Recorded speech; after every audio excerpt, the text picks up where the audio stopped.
હાલો. એ આપણે જુનાગઢ સીપી સાહેબ નો ચાર્જ તમારી પાસે છે? હા, એસપી સાહેબ નો ચાર્જ મારી પાસે. હા, કોણ બોલો સાહેબ? હરેશભાઈ રાજકોટ થી. હરેશભાઈ બીજલભાઈ સોલંકી બોલું રાજકોટ થી. હાજી બોલો. આ ગણેશભાઈ મારે વિષય વાત કરવી હતી તમારી ભેગી. હા બોલો ને, શું હતું? ગણેશભાઈ ની તમે ધરપકડ કરી, હા બદલી કરી, તો વિડિયા સમય દાંત કાઢે છે. હા, તો કેવી રીતે દાંત કાઢે સાહેબ? તમારી પાસે જરીક કહી શકું, વાત કરી શકું, ન કરી શકું? પેલી વસ્તુ હું ત્યારે હું હતો નહીં, બરાબર છે. ગણેશ ધરપકડ છે ને ત્યારે, અત્યારે હું ચાર્જમાં છું, બરાબર. પણ સાહેબ ચાર્જમાં એક વસ્તુ અન્ય સાંભળો સાંભળો સાંભળો. અન્ય કોઈ આરોપી જુનાગઢ નો પકડાય છે હા તો તમે એને ઢીસણ સમય નીચે બેહરાવો છો, ટેબલ પાસે, ને તમે બધા ફોટા પડાવો છો, બરાબર. તો ગણેશ શું છે ઈ મને એટલું મને તમે કયો. ગણેશ અમારા માટે આરોપી સિવાય કઈ નથી, તમારા બરાબર. માટે આરોપી છે તો ઈ કેમ દાંત કાઢે છે? વિડિયા સામે દાંત કાઢે છે અને કઈક એને કાંડ નો સારું કર્યું હોય એવી રીતે ઈ વાત કરે છે. હું જુનાગઢ સખત ફોન કરું છું 2 કલાકના. હા હા આજ ઉપર છે, ડબલા નંબર કોઈ ઉપાડતા નથી. ડબલું સાઈડ માંથી લઈને દીધું છે. હું રાજકોટ થી રવાના થયો છું, મારે એસીપી સાહેબ નું ડબલું જોવું છે કે ડબલું હા હા ચાલુ છે. 9 વાગ્યાનું ડબલું એસપી સાહેબ નું વ્યસ્ત આવે છે. શું આવે છે? 9 વાગ્યાનું. હમ. તો તમે ચાર્જ સંભાળ્યો છે કે ડબલું વ્યવસ્થિત છે? કોઈનો ફોન ઉપડે એમ છે કે નથી ઉપડે એમ? અત્યારે તમારે મારી સાથે વાત થઈ ગઈ ને? હા હા, કે બેદરકારી છે મને કયો છે પેલા. ના, કોઈ બેદરકારી નથી પોલીસ. ડબલા નંબર કેમ એસપી સાહેબ ના વ્યસ્ત આવે છે 9 વાગ્યાના એમ કઉ છું? હું જોડાયેલો છું. તો જોવરાવીને મને આ જરીક કયો ને, આનું શું થશે એમ કહું છું. એમાં તો જો આરોપી અત્યારે જેલ કસ્ટડીમાં છે. જેલ કસ્ટડીમાં છે તો આ તો ગોંડલની બેદરકારી જ કહેવાય ને, પોલીસ ની. કોઈ બેદરકારી નથી એમાં.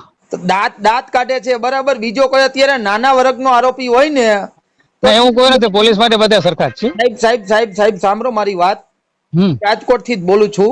એટલે કઈ વાંધો નહીં, આપ ગમે ત્યાંથી બોલતા હો. બેન છો, દલિત સમાજ નો હરેશ બીજલભાઈ સોલંકી બોલું છું. કઈ વાંધો નહીં, એમાં ઇસ્યુ નથી. એક અપીલ છે, આ જગ્યાએ નાના વર્ગનો આરોપી હોય ને તો તમે એને ઢોર માર માર્યો હોય, તમે એને ઢીસણે બેવરાવ્યો હોય, ને બધાય સાહેબોએ ફોટા પડાવ્યા, આ આરોપી મેં અમે પકડ્યો અને પકડીને લઈ આવ્યા, તો આ ભ્રષ્ટાચારની વસ્તુ છે. હું એટલું તમને ખોટી વાત છે, આપની વાત સાચી નથી. નહીં. બીજા આરોપી તો હું તમે કયો એટલા સાહેબોના વિડિયા તમને મોકલું.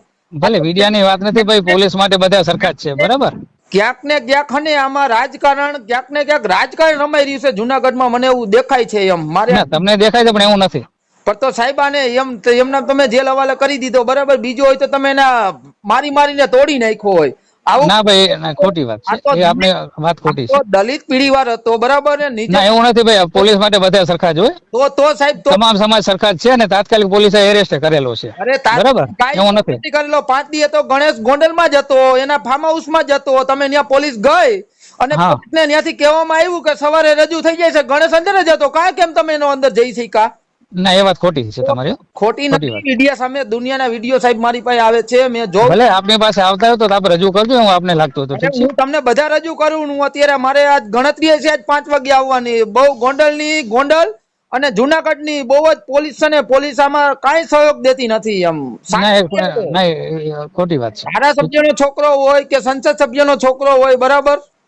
એટલે સંસદ સભ્યનો, ધારાસભ્યનો છોકરો ગમે તેને મારે, અને અત્યારે વિડિયા સામે દાંત કાઢીને રજૂ થાય છે. કેવો દાંત કાઢીને, અને બીજા બધાને માસ્ક પહેરાવો, અને આ લોકોને માસ્ક નથી પહેરાવતા. ગણેશ ને હું હીરો થાવ. ગણેશ નો નામજોગ ફરિયાદ છે ને, માસ્ક કોને પહેરાવો કોને ન પહેરાવો પોલીસ નું કામ છે, બરાબર છે. એટલે એમાં માસ્ક સાહેબ ન પહેરાવો તો કાંઈ વાંધો નહીં. ભાઈ પોલીસ નું કામ છે, એટલે ભાઈ પોલીસની રીતે કામ કરવા દો. ઠીક છે.